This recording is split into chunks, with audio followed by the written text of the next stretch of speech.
ভারতের মশলায় ক্যান্সার সৃষ্টিকারী রাসায়নিকের উপস্থিতি পাওয়া গেছে এমন নিউজ আমাদের সামনে এসছে। আমেরিকা এটা নিয়ে তদন্ত করছে, অস্ট্রেলিয়া করছে এবং হংকং নিষেধ করেছে এরকম মশলা তাদের দেশে যাবে না। তার চাইতে জরুরি কথা হচ্ছে নেপাল এই ব্যাপারে নিষেধাজ্ঞা দিয়েছে। এটা একেবারে সর্বসাম্প্রতিক খবর। আমি একটু পড়ি। ভারতের এমডিএইচ ও এভারেস্টের মশলা আমদানি বিক্রি ব্যবহারের উপরে নিষেধাজ্ঞা জারি করেছে নেপাল। নেপালের খাদ্য প্রযুক্তি ও মান নিয়ন্ত্রণকারী বিভাগে নিষেধাজ্ঞা দিয়েছে বলে দেশটির এক কর্মকর্তা ভারতীয় বার্তা সংস্থা এএনআইকে নিশ্চিত করেছেন। তিনি আরও বলেছেন, ভারতের এই দুই ব্র্যান্ডের মশলায় ইথিনাল অক্সাইডের মাত্রা যাচাইয়ে পরীক্ষা নিরীক্ষা শুরু করেছে নেপালি কর্তৃপক্ষ। আমেরিকাতে এটা নিয়ে কথাবার্তা হচ্ছে, আমেরিকাও অবজার্ভ করছে। যদিও প্রথম আলোর একটা রিপোর্ট আছে এরকম, এই হেডলাইনে, ভারতের দুই প্রতিষ্ঠানের মশলায় ক্ষতিকর জীবাণু, যুক্তরাষ্ট্রের সতর্কতা। ইথেনল অক্সাইড তো আছেই, এই রিপোর্টের মধ্যে ডিটেইলড আছে যে বিভিন্ন বছরে 17, 18, 19, 20 এরকম ধারাবাহিকভাবে 21 ভারতের এসব মশলা পণ্যে তারা বিভিন্ন রকম জীবাণু, সালমোনেলা পেয়েছে এবং প্রচুর চালান তারা বন্ধ করেছে।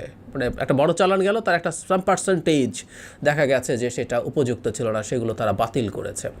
এই রকম অভিযোগ এই মশলার ব্র্যান্ডগুলোর মধ্যে ছিল। বিশেষ করে আমরা জানি যে ভারত পৃথিবীর সবচেয়ে বেশি মশলা রপ্তানিকারক দেশ এবং এর মধ্যে এমডিএইচ সম্ভবত পৃথিবীর সবচেয়ে বড় মশলা রপ্তানিকারক দেশ। এখন একটা জিনিস খুব ইন্টারেস্টিং, একটা মশলায় মানে সালমোনেলা বা কিছু জীবাণু পাওয়া বাংলাদেশের মতো প্রেক্ষাপটে কেউ কেউ এটা নিয়ে নানান কথা বলতে পারেন। এটা আমি মানিও যে বাংলাদেশের মশলা যারা তৈরি করেন তাদের অনেকের ক্ষেত্রে এটা পাওয়া যেতে পারে, এটা পাওয়া যাচ্ছে এবং ক্যান্সার সৃষ্টিকারী রাসায়নিক পাওয়া গেছে। এটার জন্য নেপালের মতো দেশও এই মশলা নিষিদ্ধ করছে। নেপালেরও ওই গাটস আছে। যে জিনিস প্রমাণিত হয়েছে, প্রতিষ্ঠিত হয়েছে, সেই জিনিস নিয়ে আপনাকে আসলে ব্যবস্থা নেওয়া, একটা ব্যবস্থা নেওয়া জরুরি, যেটা গ্লোবালি আলোচনার ব্যাপার। কিন্তু আপনি কি নিচ্ছেন? মানে এই মশলাগুলো বাংলাদেশে কতটা পাওয়া যায় আমি একটু খোঁজ করার চেষ্টা করে দেখলাম। এই দুই ব্র্যান্ড এমডিএইচ এবং এভারেস্ট, এই দুই ব্র্যান্ডের মশলা যথেষ্ট পরিমাণেই পাওয়া যায়। আপনি ইভেন অনলাইনেও অনেকে বিক্রি করছে, আপনি সার্চ দিয়েও চেক করে দেখতে পারেন। তার মানে বাংলাদেশে এই মশলা আসছে, বাংলাদেশে এই মশলা বিক্রি হচ্ছে, বাংলাদেশে এই মশলা বিজ্ঞাপন দিচ্ছে লোকজন বিক্রি হবে বলে।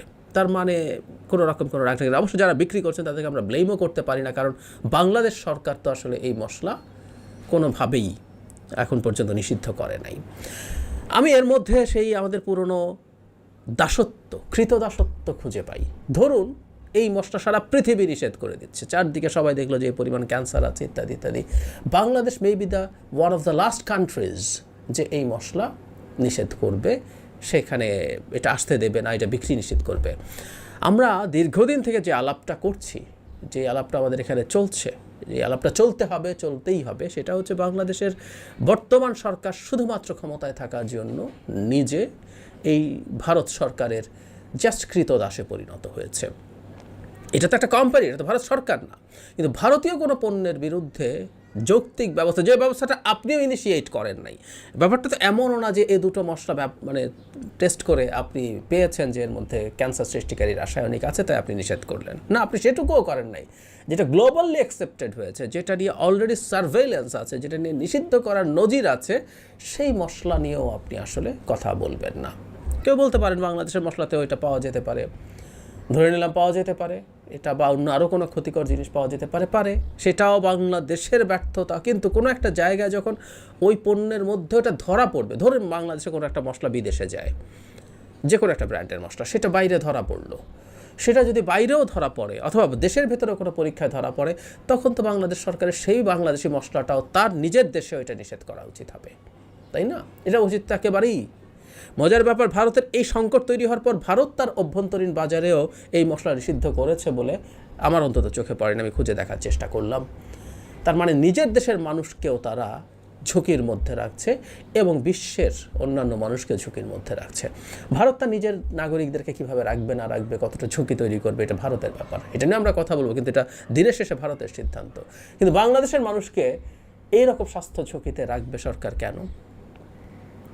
আমরা কারণটা আসলে বুঝি। এই জন্যই বাংলাদেশে এই দুটো কোম্পানি এমডিএইচ এবং এভারেস্টের মশলার যে কোনো রকম কোনো সমস্যা হয়নি, হবে না, নিষেধাজ্ঞা তো দূরেই থাকুক, কোনো আলাপ আলোচনাও বা সরকারের দিক থেকে ইনিশিয়েট করা হয়নি, তাতে আমরা আসলে অবাক হই না। ওই যে বললাম, যদি বিশ্বব্যাপী এই মশলা নিষিদ্ধ হতে থাকে তাহলে বাংলাদেশ শেষ দেশগুলোর একটা হবে যে এটা নিষেধ করার পথে হাঁটবে। মানে কি করলে সরকারের ভারতের বিরাগ ভাজন হয়ে যাবে, প্রতিটা মুহূর্ত সেই ব্যাপারে টেন্সড থাকে। বিশেষ করে এই 24 সালের ডামি নির্বাচনের পর থেকে আমরা দেখছি ভারতকে প্রকাশ্যে তোষণ করা, ভারত যে তাদের প্রভু, ভারতই যে তাকে ক্ষমতায় রেখেছে। আগে এগুলো আশপাশের মানুষজন বলতেন, ফিসফাস করতেন বা জোর উচ্চস্বরে বলতেন, সরকারের দিক থেকে সেগুলোকে এক ধরনের ডিনাউন্স করার টেন্ডেন্সি ছিল, না না ও আমাদের বন্ধু ইত্যাদি ইত্যাদি। কিন্তু এরপর থেকে তো তারা তাকে প্রভু হিসাবে অ্যাস্টাবলিশ করার চেষ্টা করছে। ভারতই হয়তো বলছে।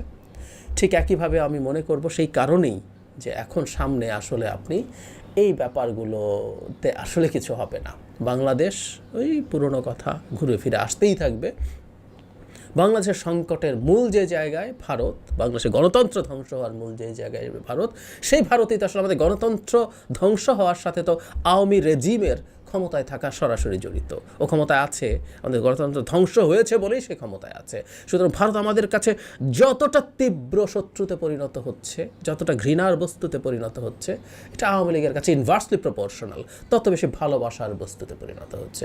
সুতরাং আওয়ামী লীগ, এই আওয়ামী রেজিম ভারতের শুধু না, ভারতের কোনো কোম্পানিরও সামান্যতম স্বার্থে আঘাত আসবে এমন কোনো পদক্ষেপ নেবার কোনো কারণ নাই। তাই নেপালের মতো পুঁচকে দেশও যখন গার্ডস দেখিয়ে এরকম ব্যবস্থা নেয়, বাংলাদেশ সরকার নেবে এটা আমরা কল্পনাই করিনি।